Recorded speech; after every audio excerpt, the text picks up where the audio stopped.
Hello વિદ્યાર્થી મિત્રો, આજે આપણે ધોરણ 6 વિકાસ મૂલ્યાંકન અસાઇનમેન્ટ 2025નો ગણિતનો પ્રશ્ન બીજા નંબરનું સોલ્યુશન લઈશું। એમાં શું કહે છે, માગ્યા મુજબ કરો। તો પહેલું પ્રકરણ 7 છે, તેમાં પ્રશ્ન 1 છે। એમાં શું કહે છે, આપેલ આકૃતિઓમાં રેખાંકિત ભાગ કયો અપૂર્ણાંક છે તે દર્શાવવાનો છે ને લખવાનો છે। તો વિદ્યાર્થી મિત્રો આપણે પહેલું લઈશું। તો અહીંયા કયો છે, તો કે 4/8 એટલે કીધે આપણે ગણિત તો ધ્યાન આપજો। કુલ કેટલા ભાગ છે આપણે આકૃતિમાં દેખી લે, તો કેટલા 1 2 3 4 5 6 7 8, તો 8 ભાગ છેદમાં લખવાના। હવે લીટીઓ કરેલા ભાગ કેટલા છે, એટલે કે રેખાંકિત ભાગ કેટલા છે, તો કે 1 2 3 4, તો 4 ઉપર લખી દેવાના। તો વિદ્યાર્થી મિત્રો 4/8 આવશે કહેવું તો કહેવાય, અથવા બીજી રીતે કહેવું તો 4 દુ 8, તો 4 4 ઉડી જશે, તો કે 1/2 પણ કહેવું તો આપણે કહી શકીએ છીએ। બીજો લઈશું, એમાં પણ આપણે એ રીતે કરવાનું છે। ચલો આપણે કુલ ભાગ ગણી લેશું, કેટલા છે, તો કે 1 2 3 4 5 6 7 8 9 10, કુલ ભાગ 10 છે તો 10 છેદમાં લખવાના। ચલો રેખાંકિત ભાગ કેટલા છે, તો કે 1 2 3 4 અને 5, તો કે 5 ઉપર, તો કે 5 દશાંશ, ઓકે। અને બીજી રીતે લખવું તો 5 દુ 10, તો કે 1/2 પણ જવાબ આવે છે। ત્રીજો લઈશું, તો ત્રીજા લઈશું કુલ ભાગ કેટલા છે, તો કે 1 2 3 4 5 6 7 8 9 10 11 12, તો કુલ ભાગ 12 છે તો 12 છેદમાં લખવાના। ચલો રેખાંકિત ભાગ કેટલા છે, તો કે 1 2 3 4 5 6, તો કે 6 ઉપર લખવાના, તો કે 6 દુ 12, તો કે 1/2 એમાં પણ જવાબ આવશે। ચોથો લઈશું, તો કે કુલ ભાગ કેટલા છે, તો કે 1 2 3 4 5 6 7 8 9, તો 9 ભાગ છેદમાં રેખાંકિત ભાગ કેટલા છે, તો કે 1 2 3 4 5 6 7 8, તો કે 8 ભાગ છે, તો કે 8 9 આવશે, એ આપણો જવાબ રહેશે। પાંચમો લઈશું, એમાં પણ કુલ ભાગ કેટલા છે, તો આપણે ગણીશું, તો કે 1 2 3 4 5 6 7 8 9 10 11 અને 12, કુલ ભાગ 12 છે તો છેદમાં 12, અંશમાં કે રંગેલા ભાગ કેટલા છે, એટલે કે રેખાંકિત ભાગ કેટલા છે, તો કે 1 2 3 4 5 6, તો કે 6 અંશમાં લખવાનું, એટલે કે 6 12 આવશે। છઠ્ઠો લઈશું, તેમાં કુલ ભાગ કેટલા છે, તો કે 1 2 3 4 5 6 7 8 9 10 11 12 13 14 15, તો 15 છેદમાં લખવાના। રેખાંકિત ભાગ કેટલા છે, તો કે 1 2 3 4 5 6 7 8, તો કે 8 અંશમાં લખવાના, કે 8 15 જવાબ આવશે।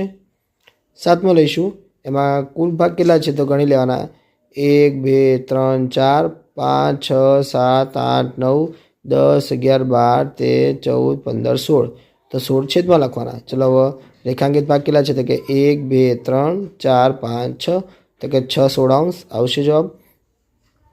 આઠમો લઈશું, એમાં દેખીશું આપણને, તો કે કુલ ભાગ કેટલા છે, તો જો 1 2 3 અને 4, તો ચલો શું કે રેખાંકિત ભાગ કેટલા છે, તો કે 2, તો કે 2/4 આપણો જવાબ રહેશે।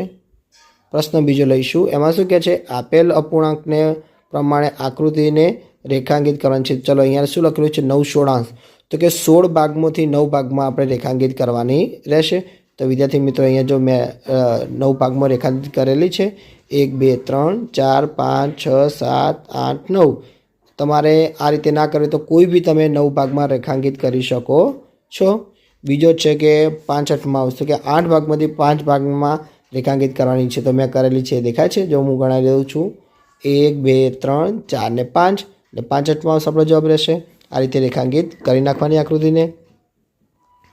ત્રીજી લઈશું, એમાં શું કીધું છે કે કુલ 14 ભાગમાંથી 11 ભાગને રેખાંકિત કરવાની છે, તો મેં અહીંયા કરેલી છે, બાકીના 3 ભાગ બાકી રાખેલા છે, તમારે આ રીતે રેખાંકિત કરી નાખવાની રહેશે।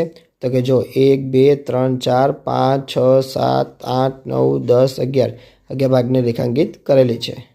ચોથો લઈશું, એમાં કુલ 16 ભાગમાંથી 5 ભાગને રેખાંકિત કરવાની છે, તો મેં અહીંયા જો 1 2 3 4 5 5 ભાગને રેખાંકિત કરેલી છે, આ રીતે તમારે રેખાંકિત કરી નાખવાની રહેશે।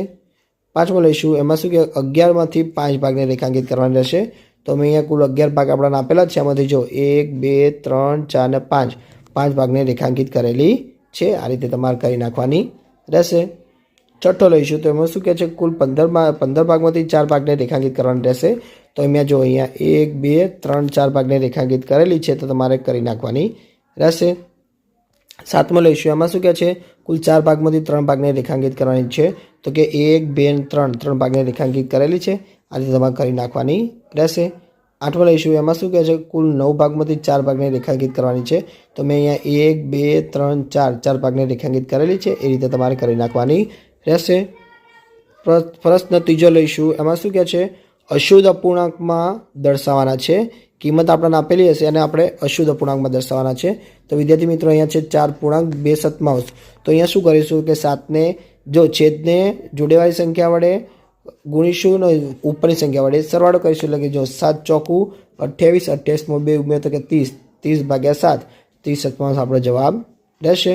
બીજો લઈશું 5.2 તો કે 9 પંચા 45 વત્તા 2 એટલે કે 47, 47 ભાગ્યા 9 આપણો જવાબ રહેશે. ત્રીજો લઈશું 7 તરી 21, 21માં 2 ઉમેરો તો કે 23 એટલે કે 23 તૃતીયાંશ આપણો જવાબ રહેશે. ચોથું લઈશું તો કે 6 પંચા 30 ને કે 31, 31 છઠ્ઠાંશ એ આપણો જવાબ રહેશે. પાંચમાં લઈશું 9 અઠ્ઠા 72, 72માં 1 ઉમેરો તો કે 73, 73 અઠ્ઠાંશ આપણો જવાબ રહેશે. છઠ્ઠો 5 તરી 15, 15માં 1 ઉમેરો તો કે 16 પંચમાંશ એ આપણો જવાબ રહેશે. સાતમો લઈશું 8 છંગ